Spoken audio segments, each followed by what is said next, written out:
It wasn't always like that. My job, that is. I used to enjoy going to work every day. In fact, I loved it. I loved the children and the stories they tell.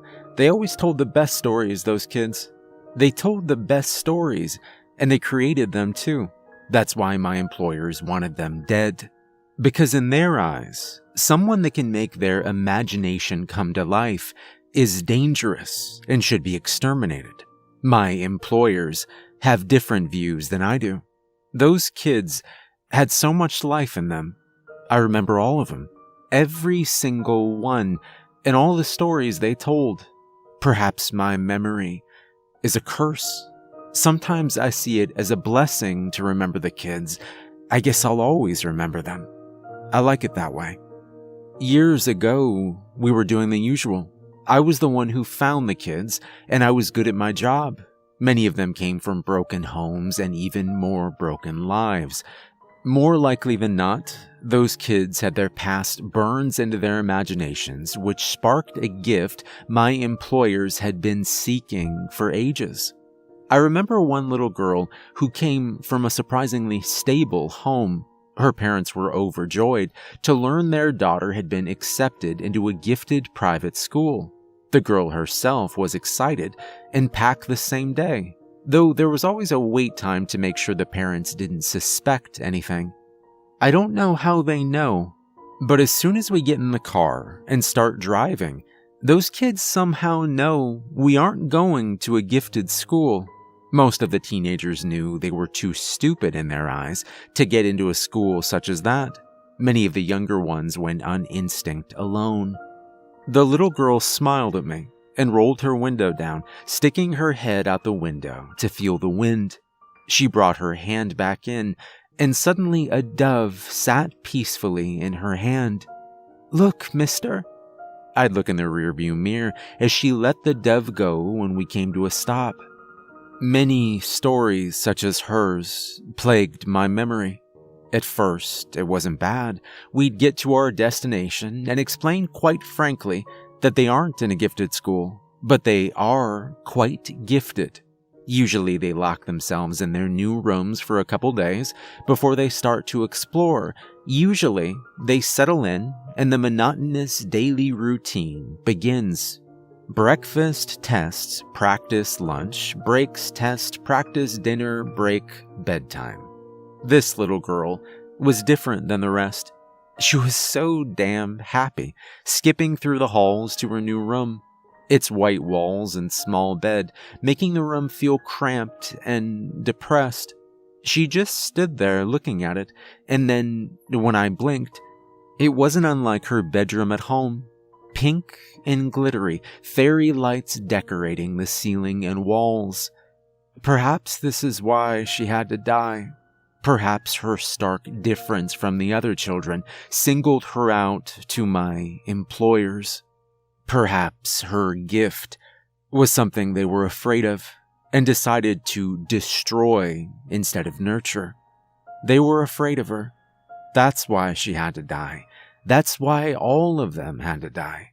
My employers sought out children with gifts, but turned around and exterminated them when they seemed too powerful to control. I would understand with adults. I would understand in any other circumstance other than children.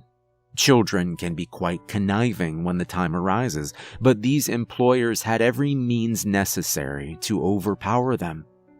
I began to hate my job when I had to watch the children I'd taken from abusive homes and horrible pasts be murdered in cold blood.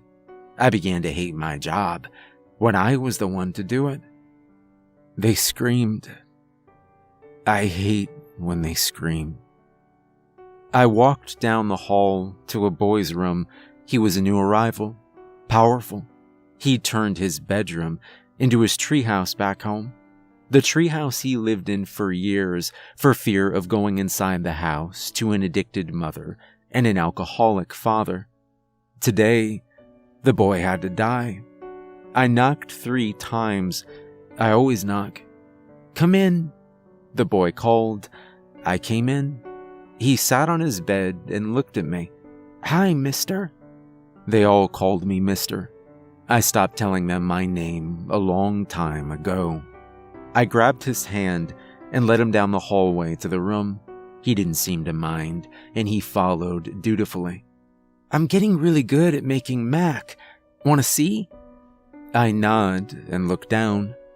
The boy closes his eyes, and when he opened them, a small black lab puppy sits at his feet. "Mac!" he shouts, dropping down to pet the puppy. I pull him along. The puppy disappears. We enter the room. There's a beanbag chair. He goes to sit. I sit down across from him and close my eyes. I think of a painless way to kill him. I think of a way that won't cause fear. I hate it when they scream. I settle on a sleeping death. Sleeping deaths are tricky. I have to make sure they're asleep before I kill them. I've had one backfire. His screams weren't pleasant ones. They were desperate screams that stabbed the back of my mind with a fury. I opened my eyes and looked at the boy. His eyes were closed, and his breathing was slow and steady. His eyes slipped closed as I thought of his heart slowing to a stop, his breathing ceasing. When I opened my eyes, his chest didn't rise and fall anymore. I stood up and turned to face the door I'd forgotten to close. A girl named Anne stood there. Blonde pigtails down to her shoulders, an uncertain look on her eyes. "Mister?" I looked back at the boy, then back at her, and shook my head. "What's happening to Tyler?" I shook my head again. "Mister?" I heard their voices in my head suddenly. "Exterminate." Just one word that filled me with rage.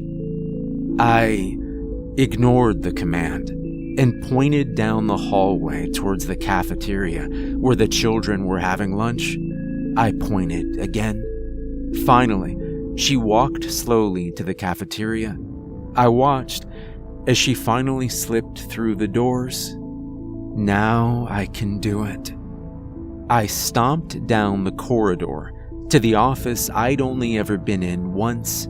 I knew for a fact who sat in that office chair today, and I wanted him dead. "What are you doing here?" the man asked, appalled. A smile crept onto my face, and I closed my eyes.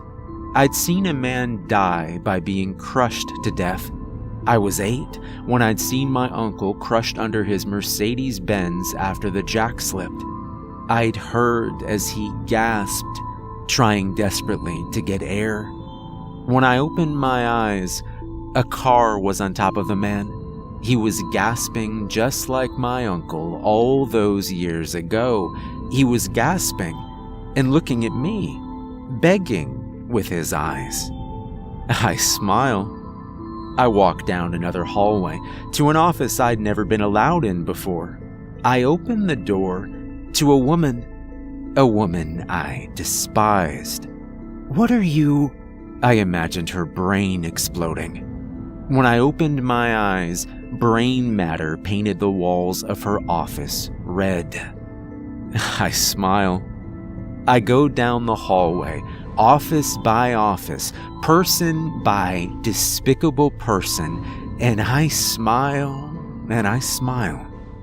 A man stands in front of me. This is what I've been waiting for. This is the day I dreamed about, finally being able to kill him, to get rid of him for good. "Son, what are you doing?" I looked at him and shook my head. I imagined stabbing him over and over and over again. I imagine his blood on my hands, and I feel the joy in my very soul. When I open my eyes, he screams. The smile slips from my lips, just as the scream dies on his. I hate it